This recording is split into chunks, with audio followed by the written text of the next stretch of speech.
Rick Ornelas wasn't always interested in helping others. Despite being pushed repeatedly in that direction by near death experiences, family tragedies, and even deaths. It wasn't until the ever worsening times of 2020 when he was laid off, quarantined, and desperate that he finally got his wake up call. You are not going to want to miss this story of Rick Ornelas and how he turned his life around, and so can you. Have you ever felt like giving up, quitting, throwing in the towel? Welcome to Never Ever Give Up Hope featuring Carol Graham. She's an author, health coach, and motivational speaker.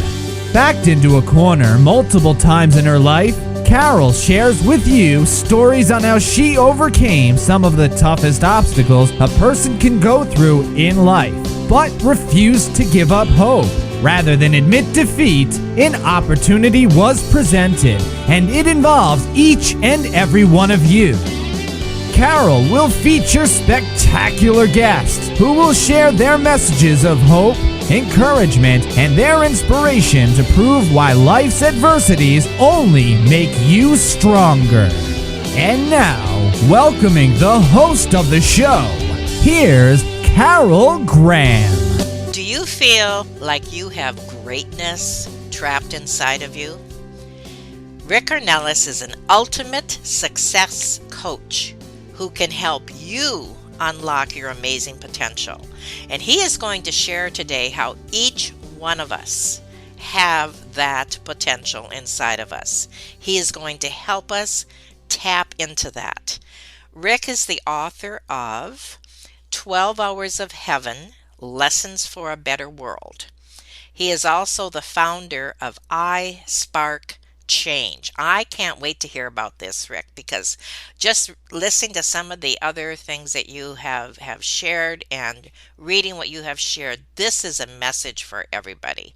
So he is the founder of I Spark Change, which is a community of those who, drumroll, seek to make the world a better place, one act at a time. I think this is something that we all want to be involved in. Thank you, Rick, for being on Never Ever Give Up Hope. Hi, Carol. It's a pleasure to be on Never Ever Give Up Hope. Thank you very much for the opportunity to share my story and to be on your show. Oh, absolutely. This is going to be exciting. So, the first thing we talk about on the show is also the point in our lives where we seem to have just be at the bottom. Many people in my audience are going to be able to relate with the heartache that you experienced, and even more so in our current COVID world.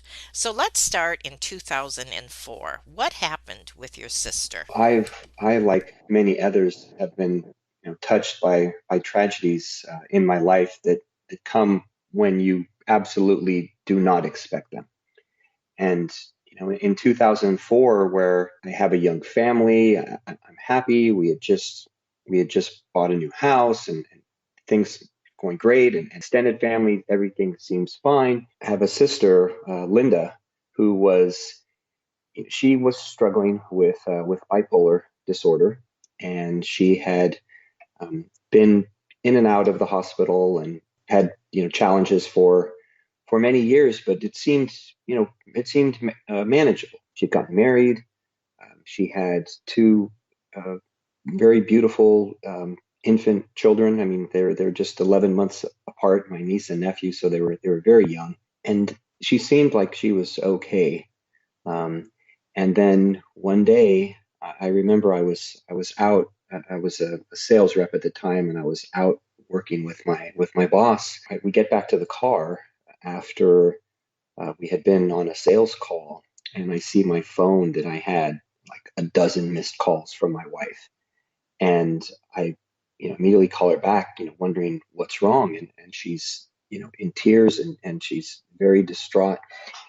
And she just keeps saying you have to come home, you have to come home. And I was like, what's going on? What is going on? You have to tell me. She proceeds to tell me that my sister had taken her own life. And Oh my And goodness. I remember it so clear.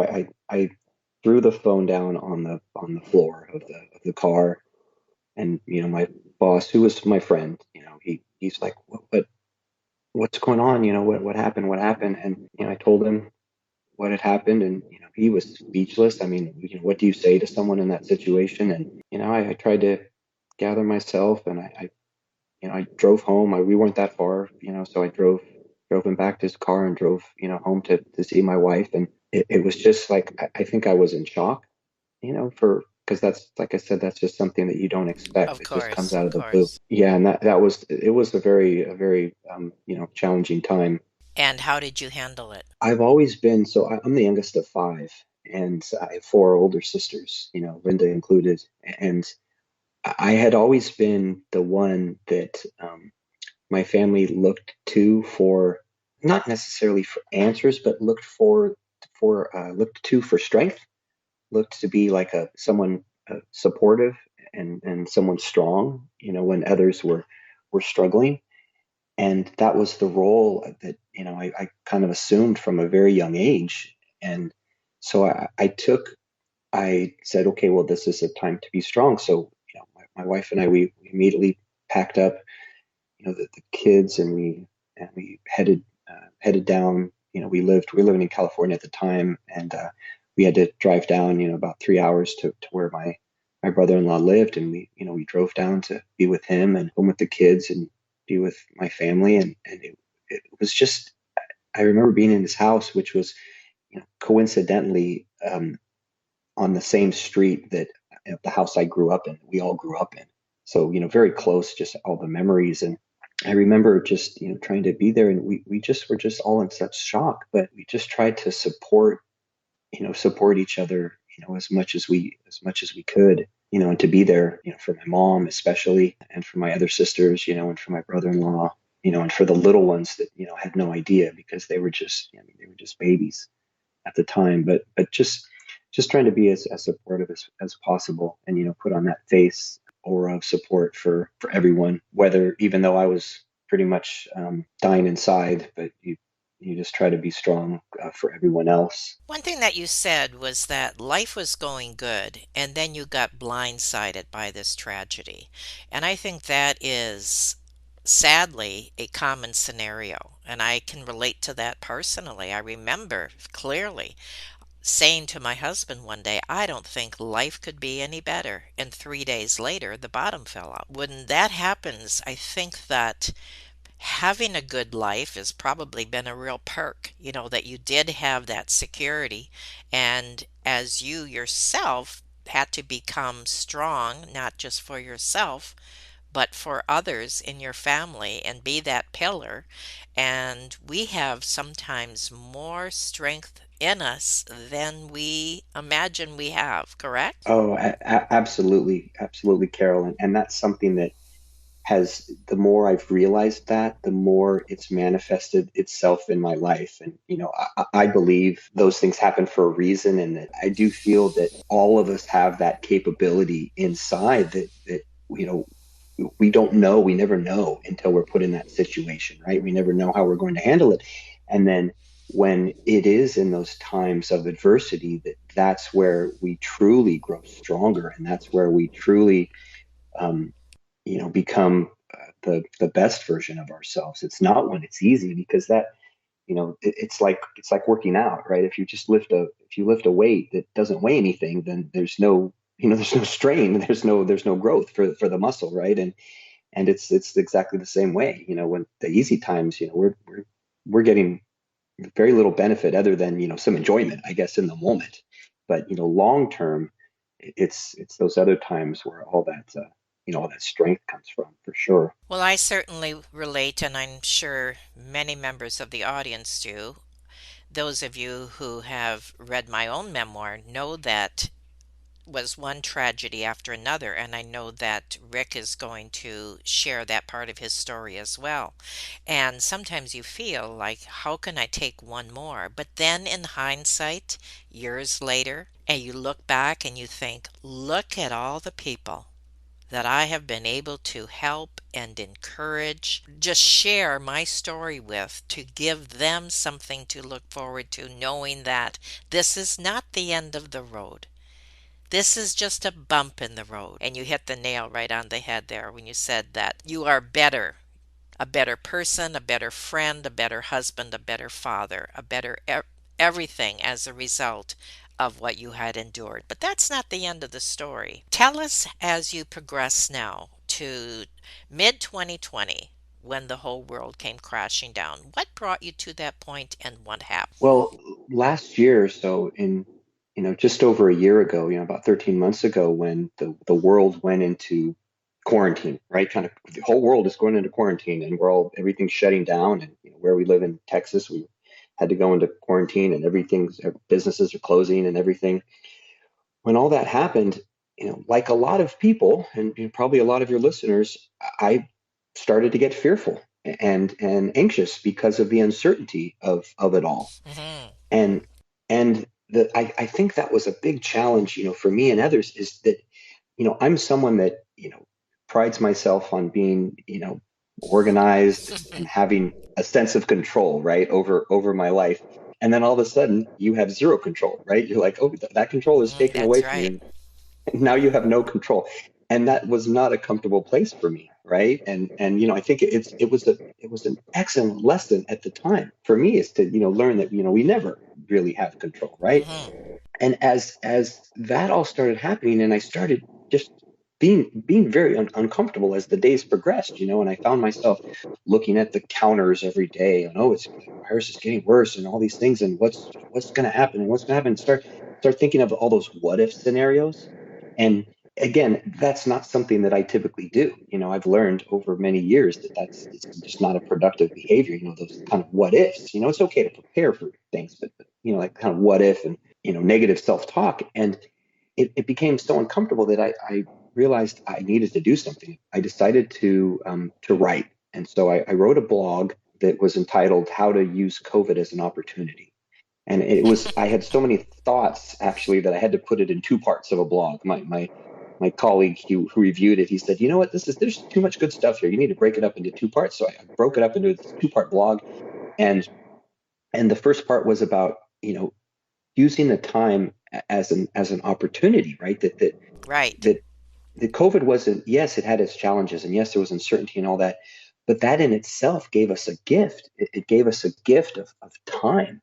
It gave us a gift of being able to be present with our families, and being able to help others, and all these wonderful things. And that's what I wrote about. I wrote about just seizing the opportunity that we were all given. And as I wrote that, I I said, you know what? It reminded me. So for the past few years, and I can relate a story of where this came from. But for the past few years, I had been thinking about writing a book that had been in my head for 20 years, since I had been in a major car accident. And I decided, I'm like, now's the time. Now is the time. You can't put this off. You've been putting it off long enough, and you can't put that off. And so I decided to channel my energy into writing. And I finally started writing my book, 12 Hours of Heaven. And I just put all my attention into that, because as the days went by, and I wrote more and more, the world was getting worse. The world was getting even worse. I mean, we Right. had, the issues with, racism and the protests, and all sorts of tragedies. And I was like, oh, what is going on? Like, things are just getting worse and worse and worse. And what that empowered me more, because I was like, hey, I've been given this gift. I need to do something with it, and I need to help give others hope, and give them some inspiration. And that's what I felt I was being called to do. That's what I felt I was being told, inside my heart, and in my head, and in my spirit, my soul, that I was being told, look, you have to continue on, writing, and you have to continue with this work, and just inspire others. And yeah, it was crazy. What I loved what you said was seizing the opportunity that each one of us was given. And personally, with my husband and I and our business, that is exactly what we did. And I know as soon as you reach out and look outside, your own little world, you will find that. And that is exactly what you did and what we did and so many did, rather than look at what happened as tragedy, but turned it around to an opportunity. We're just going to take a quick break, and then we are going to talk about when you hit bottom, how this turned around, and we want to hear about your book. We'll be back in just 30 seconds. Carol Graham would like to show you the path from misery to miraculous triumph in her fast-paced memoir, Battered Hope. She relates her determination to succeed as someone who experienced one horrendous nightmare after another. Gang raped and left for dead, loss of a child, husband falsely imprisoned, and cancer. Nothing could break her tenacity or faith. No matter what you face, heartache, loss, suffering, or injustice, Carol will illustrate how she became a victor the same way you can. The secret is to never, ever give up hope. Order your copy at Amazon or batteredhope.blogspot.com. What we would like to do is to hear what else happened to bring you to this place before you turned your life around. There were other situations that happened that a lot of people would look at stumbling blocks rather than stepping stones. So I'd like you to share during this time when you felt you had hit bottom and some of the other things that brought you to this place where you turned your life around. Take us on that trip. Yes, thank you for asking, Carol. So, as I was saying before the break, that I started to write, and I figured I needed to write to help myself, right? To help inspire and empower myself, and to do the same for others. As I reflected on, the story that had been in my head for 20 years, it took me back to the initial spark for that story. And you go back to 20 years ago, even before my sister had passed away, when I'm, living in that good time. Like I'd said, I had two daughters at the time. Now we have three, but two, and they were small. They were about 1 and 4, and we were, happy young family. And one day we're driving back from a birthday party down in Los Angeles. It was about 2.5 hours away from where we lived, and we're coming back from a birthday party, and it starts to rain like it never rains in Southern California. And it's the roads are super slick, and cars have pulled off to the side, and we contemplate just pulling over and waiting, but it doesn't look like it's letting up, and my wife doesn't want to be stuck when it starts getting dark, and it was getting late, and so we decided to just carry on slowly and cautiously. Well, unfortunately, the water had other plans for our journey, because I hit a puddle, and we're driving in the slow lane, and I hit a puddle, and we start hydroplaning and spinning out of control to the left, and we spin across 4 lanes of the Oh my highway. goodness. And as we're heading towards the center divider, I'm trying to steer, and both my wife and I are screaming, and we just don't know what's going on. And I try to steer, and somehow we don't hit the center divider, and but we do continue to spin out of control, spinning, and we spin the opposite direction, and we spin back across the 4 lanes the other way, and Goodness. and we don't hit any other cars. Crazy, we don't hit any other cars, and we go off the freeway, up off the shoulder, up this slanted dirt embankment, and we hit a brick wall, a cinder block wall, at high velocity, and we flip over, and we land back on the wheels. Oh, and you're still alive at this point. And we're still alive at this point. And I immediately, I look at my wife and see if she's okay, and look at my daughters who were strapped into their car seats, and had been asleep, and they were awake, and they were crying, but they seem okay. And the windshield is completely shattered. The right side windows are shattered, and the car's filled with glass and dirt, and it's still raining, and the roof is completely smashed down, down to our Mm-hmm. heads. But we all seem fine. So we managed to get the kids, and we crawl out of my side, and there's a older couple that had pulled over, and we're sitting there on the side of the road, and they put the lady has a blanket, and she wraps it around my wife, who's sitting on the side of the road just crying and holding my daughters as tight as she can. And I'm talking to the gentleman, and he says to me, he says, I can't believe that you all got out of the car. I can't Hmm. believe that you're alive and that you're not dead. And he says, that's the most incredible thing I've ever seen in my life. And like I said, this was an older gentleman. And it didn't really hit me right away, because I thought, I was like, wow, it was so fast, right? And I didn't think, like, how lucky we were, right? And then so we get taken in an ambulance, and they say the kids are fine, and the car gets towed off. Where it really hit me was the next day. I get a ride down to the well, two things. First, two things really hit me when my sister and brother-in-law came to pick us up, to take us home. My young daughter Kinsey, who, like I said, was 1 at the time, when we tried to put her in the car seat, she started screaming and did not want to get back in the car. And that she loved, she would fall asleep every time she sat in her car seat. She loved it, and she was so scared to get. She just kept saying no and was so scared. And I was like, oh my gosh, look at the impact it had on her, even though she's, just little bitty, and she was asleep. How frightened she was. And then, so I realized how powerful of an event it was, right? How Right, traumatic of an event right. it was. And then the second thing that made me realize was when I went to the tow yard where they had towed my car, and it's sitting on a flatbed in front of the office, and it's all demolished and sitting there. And I go inside to the office, and I say to the gentleman there, I said, yeah, I'd like to get my things. Can I get them out of the black Grand Prix that's on the flatbed? And he says, well, whose car is that? And I said, well, it's my car. And he said, no, that's not your car. And I said, well, yeah, it's my car. And he said, no, no, I always know, what happened to the people by what the car looks like. And whoever was driving that is either dead or in the hospital. And, Oh and, no. and, Wow. and I was like, I had to show him my ID and prove that it was my car and everything, and get our stuff.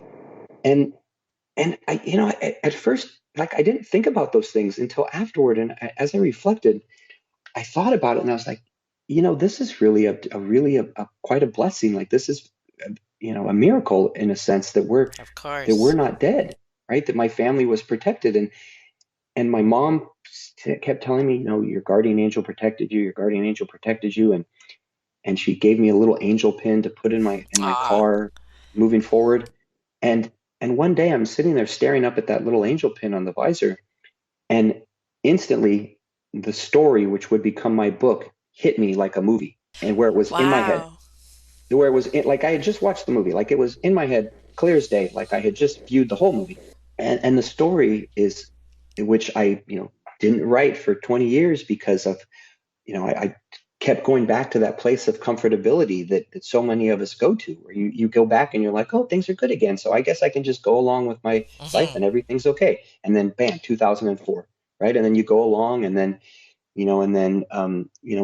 bam, some other challenge, hits you. And there's plenty, we'd be here all day if I tell you about all of them, but like everyone, like me, and anyone else that's listening, we all have those things that just, they come along, right? And we get in that comfortable place. And so for 20 years, I got in that comfortable place until I was forced, like I said, with COVID. And so that brings us back to where I start writing. And in the writing, the story is about an angel that is sent down from heaven, and he gets trapped in an elevator with 10 individuals that are all totally different individuals. And they get trapped in this big elevator, and they're trapped overnight for 12 hours. And during those 12 hours, he's able to help them all through the biggest challenges that they're facing in their life.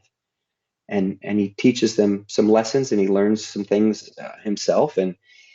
And those lessons for a better world, as I call them, those were things that I've learned over, the past 20 years and Oh my beyond. goodness. That's Um, awesome.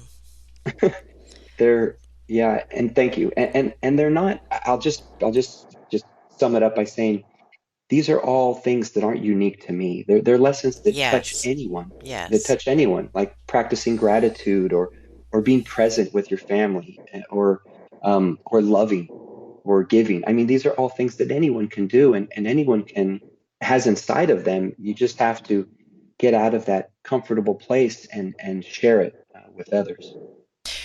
What a wonderful challenge. Now, when people read the book, is it written like a story, or is it like each chapter is a separate thing that we should practice? That's an excellent question, and others have asked the same thing.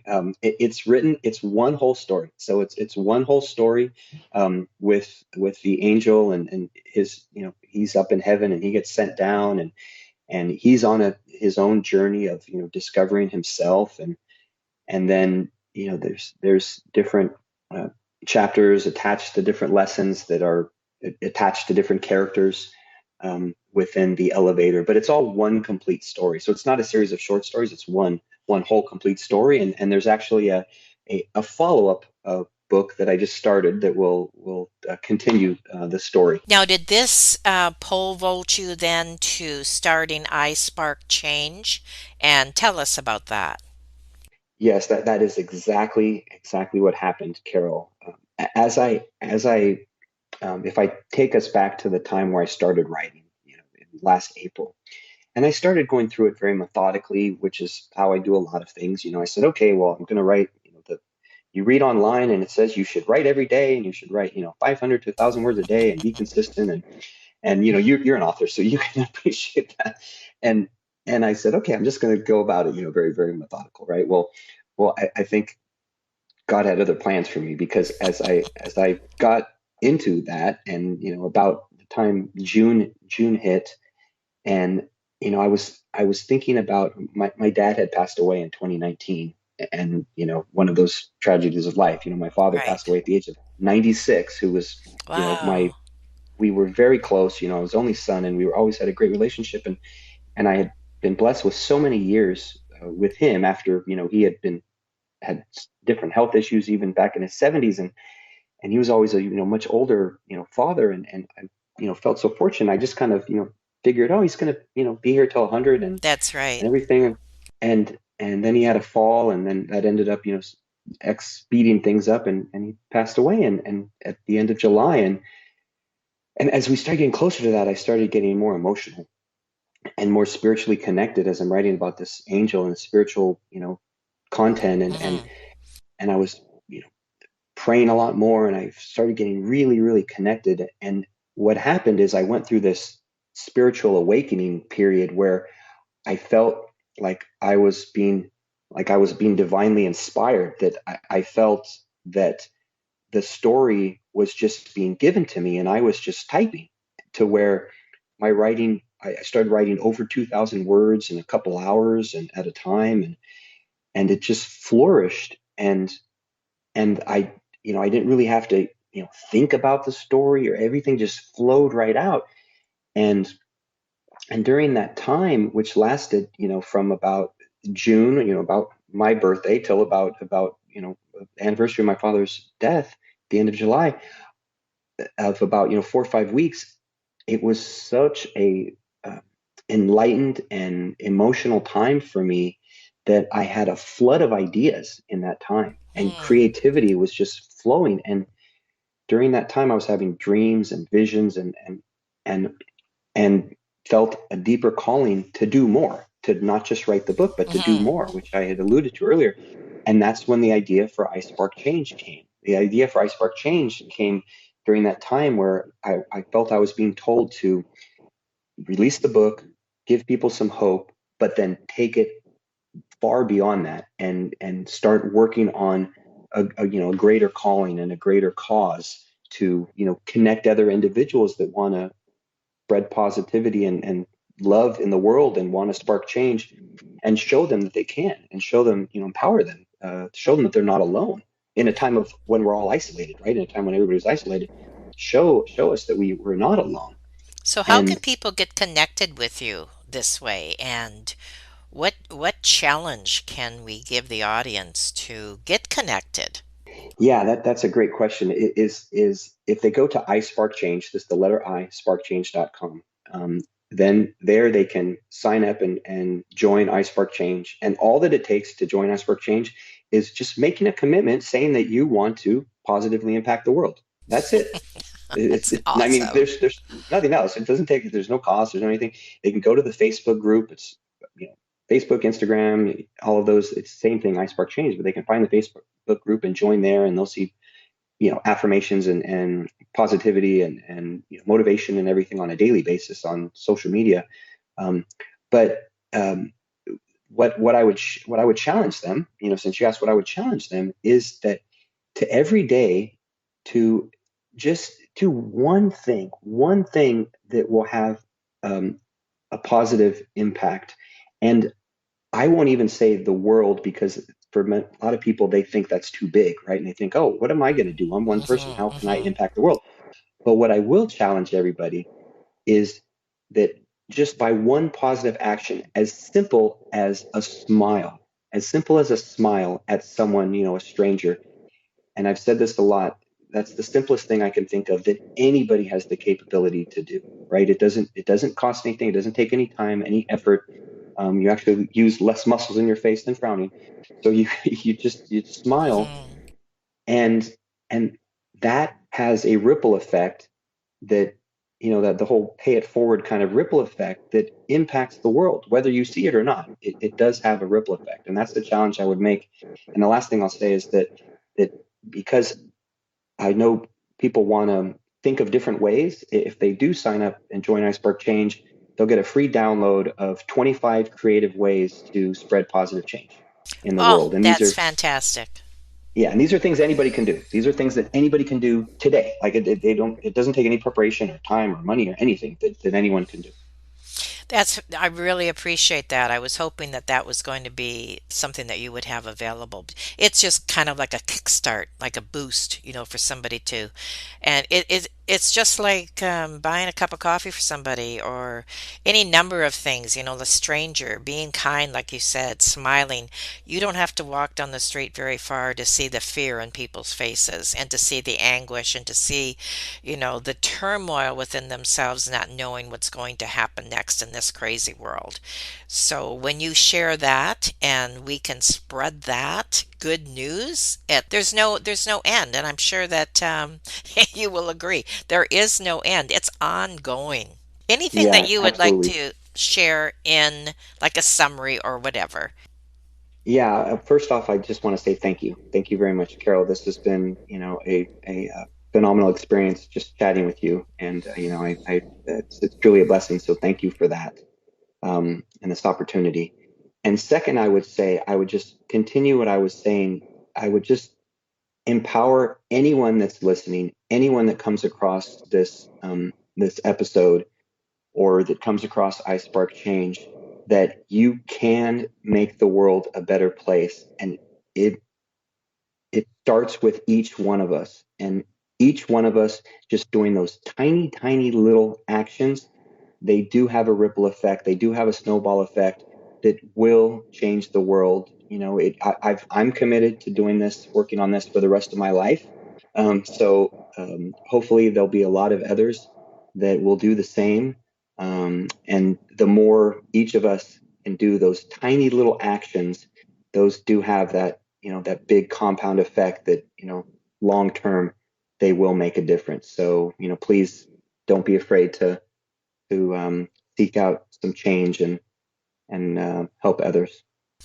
I really appreciate that. As you were talking, I was thinking that I'm going to make this a challenge when we share your story here on the website to really encourage people to possibly not only do those things, but to also let us know what they did, and let this become like a momentum that is going to build, which I know that's where your heart's desire is. So we need to buy your book, get inspired there, and then hook up with you at iSpark Change, and let's turn some of these negativities around.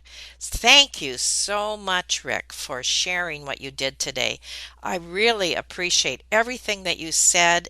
Everything that you've gone through has made you a better, stronger person, and you are feeling, I'm sure, more fulfilled than you ever expected just because of where you are now.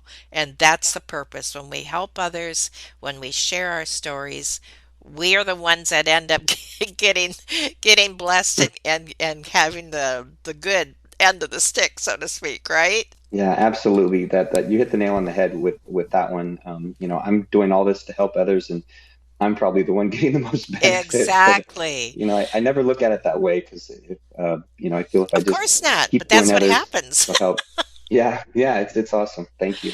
All right. Thank you again, Rick, for being on Never Ever Give Up Hope. And we are looking for some exciting things to happen as a result of this podcast today. Thank you.